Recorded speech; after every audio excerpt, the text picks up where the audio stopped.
bahas tentang peristiwa-peristiwa yang ada di langit. Dan tadi kita sudah menjelaskan di antara penyebab pintu langit itu terbuka adalah peristiwa Isra dan Mi'raj Nabi sallallahu alaihi wasallam. Dan tadi sudah saya singgung bagaimana Rasul berjumpa dengan para nabi. Singkat cerita, Nabi sallallahu alaihi wasallam akhirnya sampai di sebuah tempat yang disebut dengan Sidratil Muntaha. Sidrah itu sebuah pohon yang kalau seandainya seseorang memacu dengan kuda balap selama 100 tahun, niscaya bayang-bayang pohon itu tidak mungkin lepas. Saking besarnya pohon itu. Daunnya seperti telinga-telinga gajah,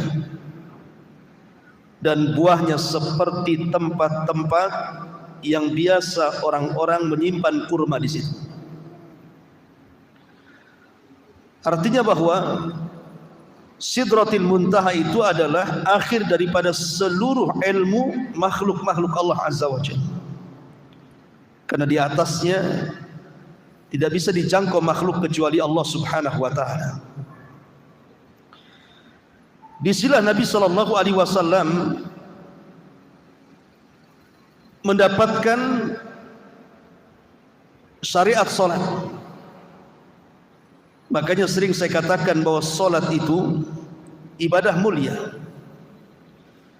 Karena satu-satunya ibadah yang diwajibkan di langit, sementara ibadah-ibadah yang lain diwajibkan di bumi.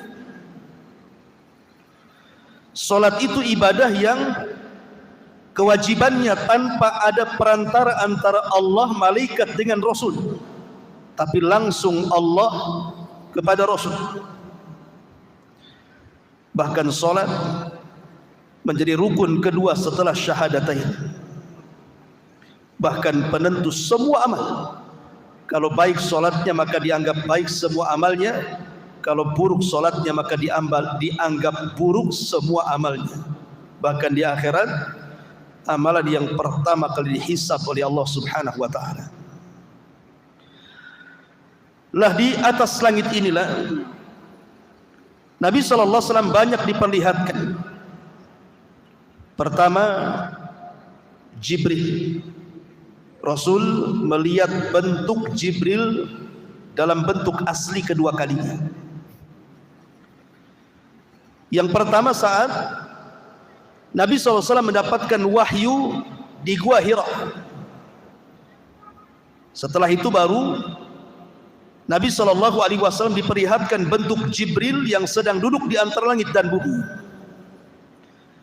Kemudian kali kedua saat peristiwa Mi'raj, Nabi diperlihatkan bagaimana bentuk Jibril yang memiliki 600 sayap, yang satu sayap saddal ufuk, memenuhi langit. Sehingga kalau antum melihat ke depan sayap Jibril, ke belakang sayap Jibril, samping kiri kanan sayap Jibril, saking menutup ufuk. Kemudian yang kedua, Nabi SAW diperlihatkan para nabi.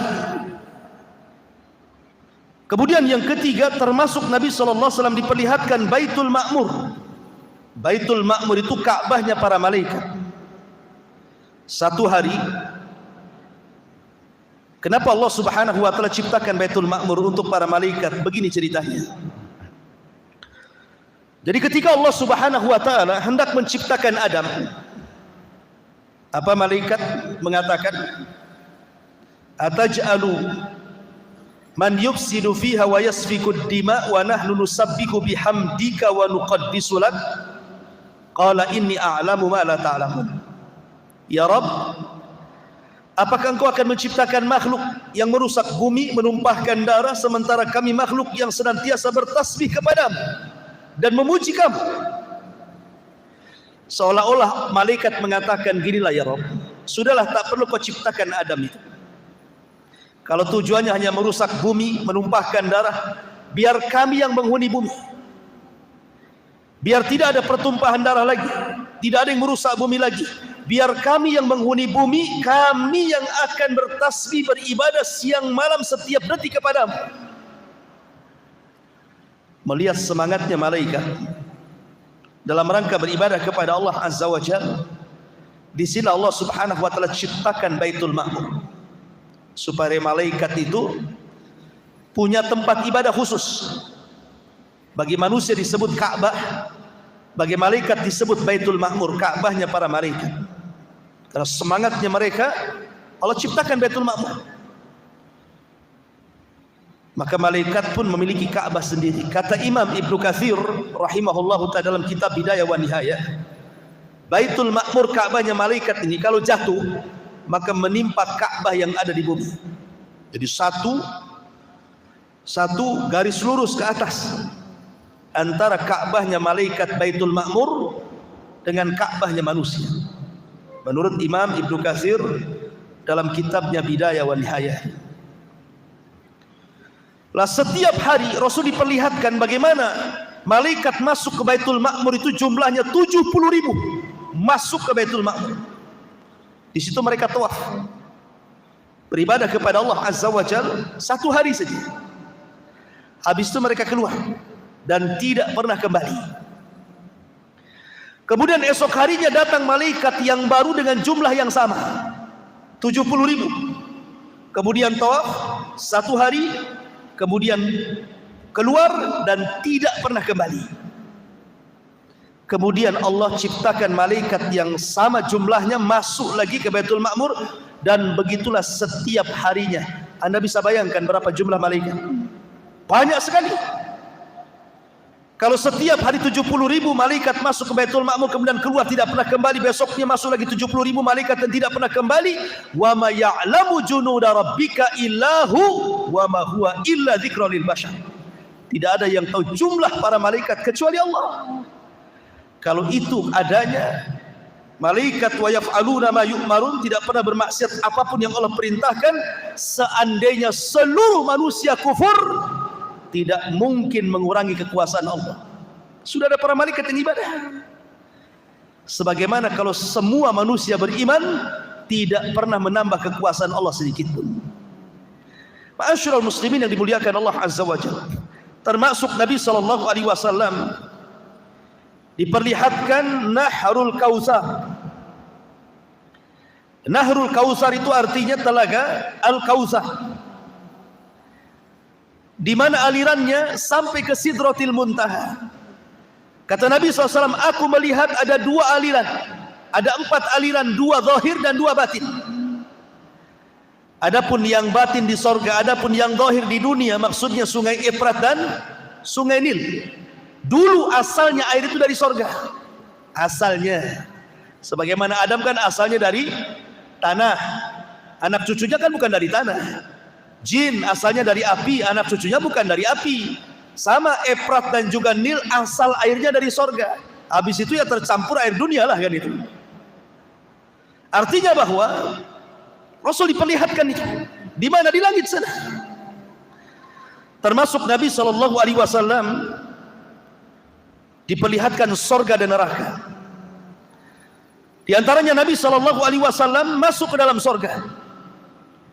Kemudian Nabi SAW melihat ada istana yang sangat megah. Kata Nabi SAW, dakhaltul jannah fa idza ana bi qasri minadz zahab. Aku masuk ke dalam sorga, tiba-tiba di hadapanku istana terbuat dari emas. Kemudian Rasul bertanya, ini untuk siapa ini? Maka malaikat mengatakan, li rajulin minal Arab, untuk laki-laki dari Arab. Kata Rasul, fadhanantu annahu ana, saya kan orang Arab, jangan-jangan saya. Kata Rasul, untuk siapa itu? Maka malaikat mengatakan, li rajulin min Quraisyin, untuk anak muda dari bangsa Quraisy. Kata Rasul, fadhanantu annahu ana, jangan-jangan saya kan dari Quraisy. Dan Rasul bertanya lagi, untuk siapa sebenarnya? Maka malaikat mengatakan li Umar ibnil Khattab. Itu istananya milik Umar bin Khattab. Kemudian Nabi SAW masuk ke dalam sorga. Didengarnya ada suara terompah, suara sandal. Kemudian ditanya, itu suara sandal siapa itu? Maka dikatakan itulah suara sandalnya Bilal bin Rabah. Maka kemudian Rasul ketika peristiwa Isra Mi'raj selesai, dia panggil Bilal dan mengatakan, ya Bilal, inni sami'tu khashkhasataka fil jannah madza tasnah. Bilal, aku mendengar suara terompahmu di sorga. Apa yang kau lakukan sebenarnya? Kata Bilal, tidak ada wahai Rasul, kecuali ma tawadda'tu wudu'an illa wa qad shallaitu rak'atain. Boleh jadi aku karena tidak pernah meninggalkan wudu, kecuali setelahnya aku dawamkan solat 2 rakaat wudu. Kemudian Rasulullah SAW masuk lagi, ada harum-haruman. Ini harumnya siapa wahai malaikat? Rupanya ini suara wangian dari Masyitah ibnati Fir'aun. Dari Masyitah, tukang sisir anak putrinya Fir'aun. Kemudian dikisahkan, dulu waktu dia nyisir anak Fir'aun, anak putrinya Fir'aun, karena Fir'aun tidak punya anak laki-laki, semua anak perempuan Fir'aun itu disisir, sisirnya jatuh. Masyitah yang beriman kepada Musa dan menyembunyikan keimanannya refleks mengatakan Bismillah, diambil sisir itu. Anak putrinya Fir'aun kaget, apa yang kau maksud Bismillah itu? Apakah Allah dalam kalimat itu adalah Tuhan bapakku? Kata Masyitah, bukan. Itu Tuhanku, Tuhanmu dan Tuhan bapakmu, katanya. Oh, marah, ditempeleng Masyitah, dilaporkan kepada Fir'aun. Fir'aun emosi, akhirnya menangkap Masyitah dan digoreng hidup-hidup karena dia tidak mau murtad. Sehingga al-jaza'u min jinsil amal, harum baunya Masyitah. Ya, di dunia gosong, tidak sedap ketika digoreng baunya, tapi di sorga harum semerbak sehingga Rasul mencium baunya Masyitah ibnatu Fir'aun. Kemudian Nabi macam-macam lah melihat sorga itu. Setelah itu Rasul diperlihatkan neraka, tapi tidak masuk, hanya diperlihatkan saja. Di antaranya Nabi SAW melihat ada azab pemakan riba, di mana Nabi SAW mengatakan, fanadhara fin nari fa idza qaumun ya'kuluna al-jiyaf. Ketika Rasul masuk diperlihatkan neraka, dilihatnya ada orang yang sedang makan-makan bangkai, dimakannya bangkai itu. Kemudian Rasul mengatakan, man haula ya Jibril, siapa orang-orang itu wahai Jibril? Maka Jibril mengatakan, haula illadina ya'kuluna luhumun nas, mereka orang-orang yang tukang gibah, maka di akhirat mereka akan memakan bangkai saudaranya. Kemudian Nabi SAW melihat lagi, lamma urija bi marartu bi qaumin lahum adfar min nuhasin yahmushuna wujuhahum wa sudurahum.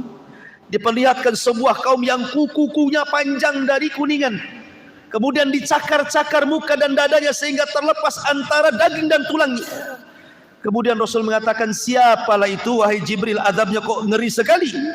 Maka Jibril mengatakan, merekalah alladzina ya'kuluna luhumun nas wa yaqauna fi a'radihim. Mereka orang yang suka menyebar-nyebar aib saudaranya, yang suka mencongkel-congkel aib saudaranya, menyebar fitnah dan begitu seterusnya.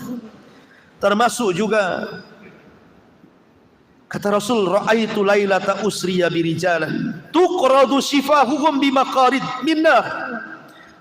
Saat malam aku diisrakan, aku melihat ada orang yang digunting-gunting lidahnya di neraka.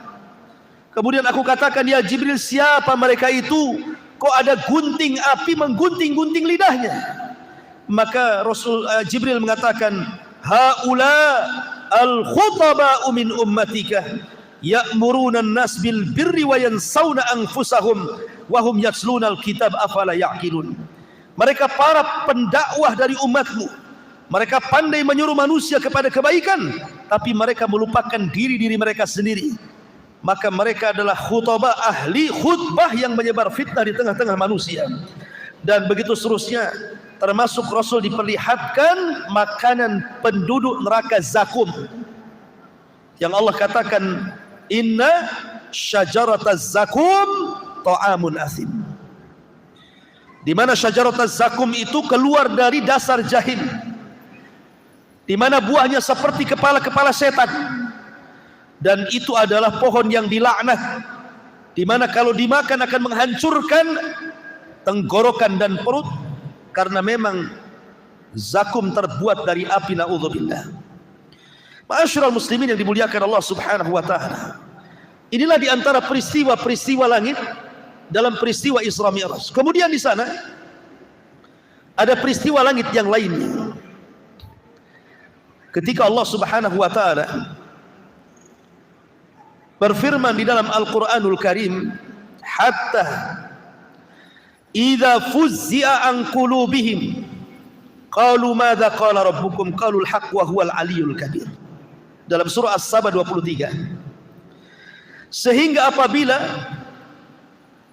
fuzzi'a an qulubihim, rasa takut mereka agak mereda. Maksudnya rasa takut para malaikat sudah mereda. Qalu, maka malaikat bertanya kepada Jibril, madza qala rabbukum, apa yang difirmankan Rabb kalian kepada kami wahai Jibril? Maka Jibril mengatakan, qalul haqq wa huwal aliyyul kabir, kebenaran dan kebenaran. Begini ikhwan, disebutkan di dalam hadis yang dikeluarkan Imam Muslim dan yang lainnya. Jadi suatu ketika Nabi SAW sedang duduk seperti ini malam-malam, jatuh meteor, melesat dari langit meteor. Kemudian Nabi SAW bertanya, kalau ada meteor, kira-kira menurut kalian waktu di zaman jahiliyah itu pertanda apa? Ya, Rasul bertanya, kalau ada meteor di malam hari, sewaktu kalian jahiliyah itu pertanda apa itu?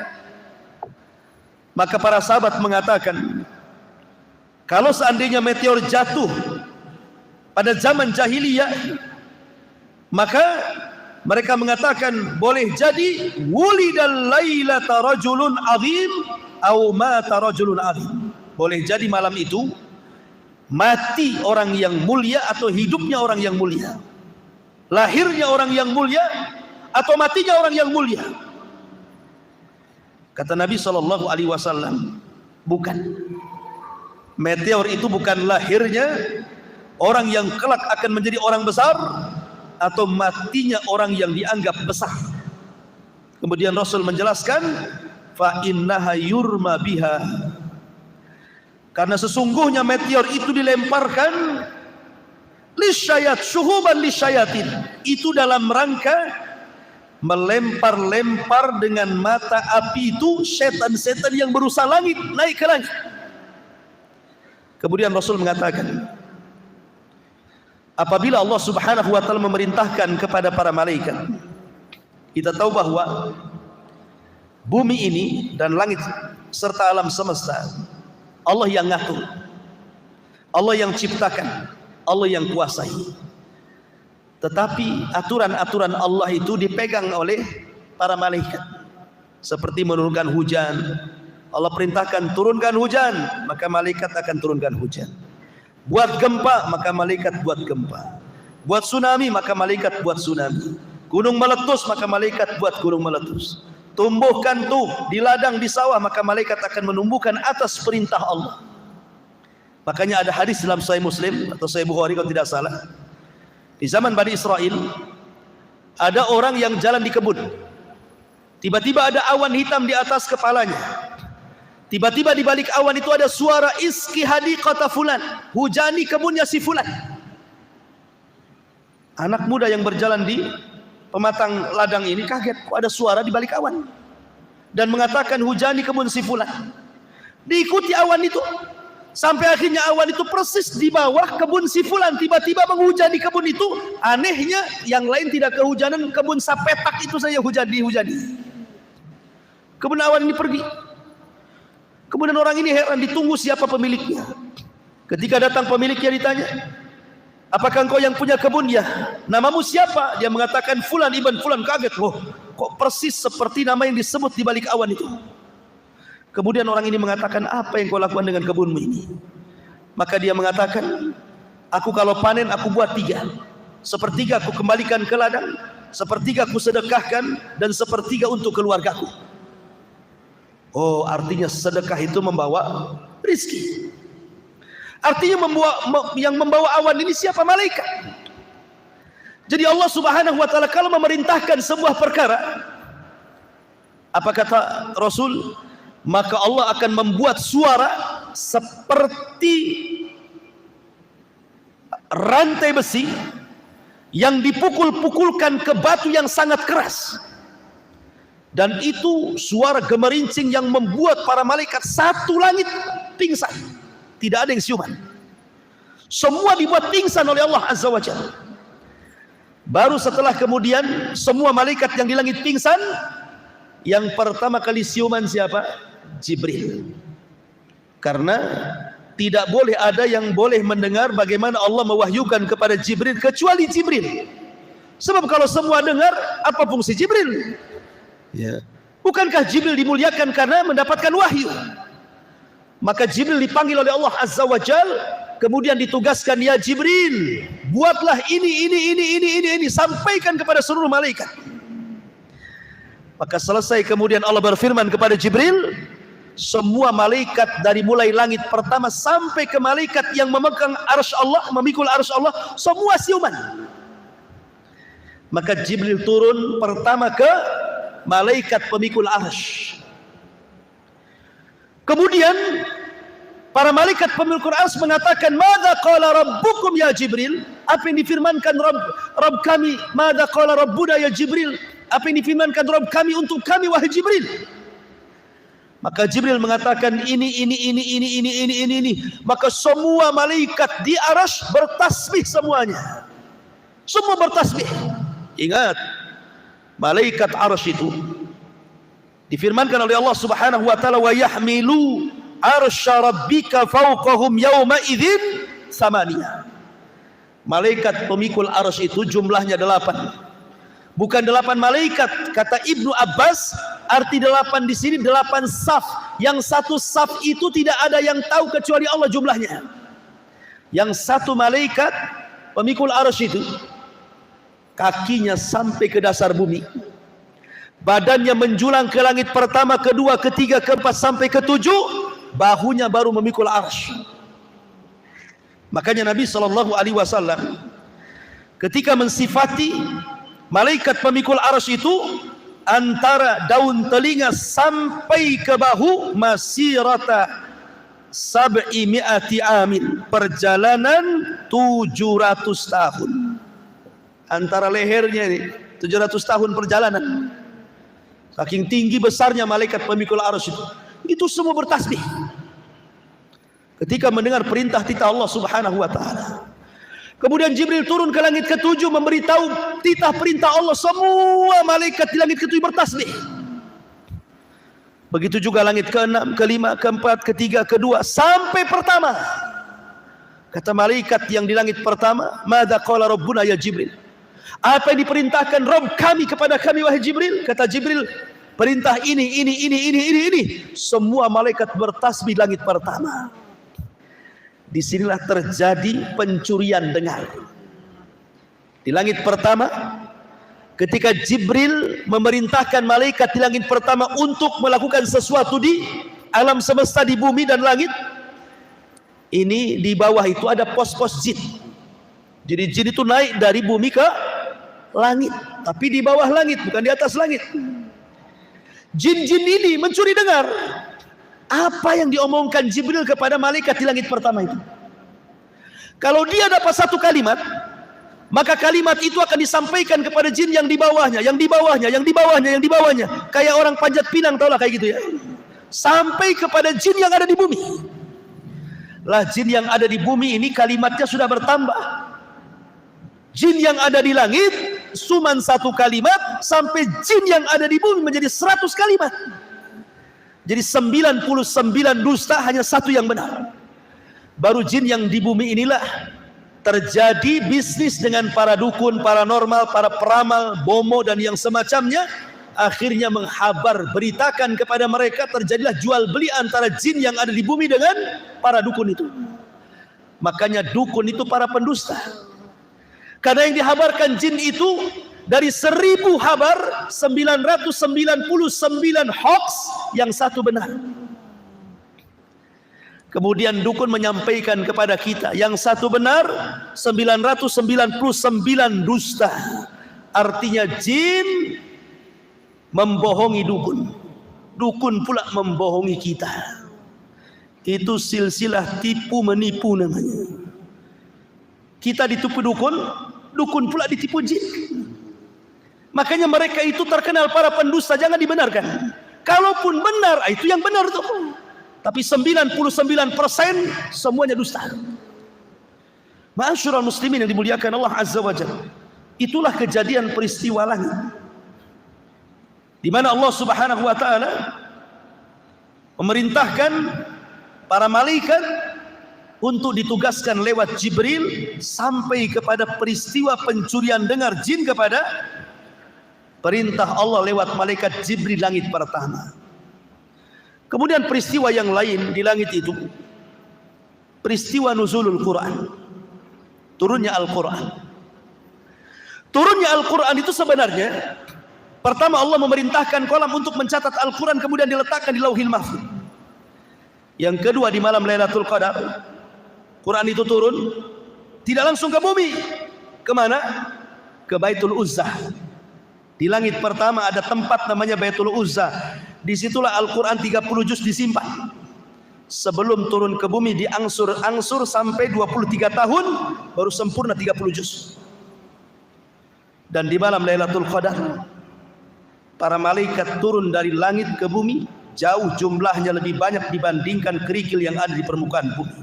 Ini peristiwa yang langka luar biasa, setahun sekali di malam Lailatul Qadar. Malaikat sampai turun, sampai dipimpin Jibril. Kalau bukan peristiwa yang luar biasa, apa namanya? Bumi dipenuhi malaikat. Dan banyak lagi peristiwa-peristiwa yang terjadi di langit, ada juga waktu. Wallahu a'lam bishawab. Ini yang bisa sampaikan.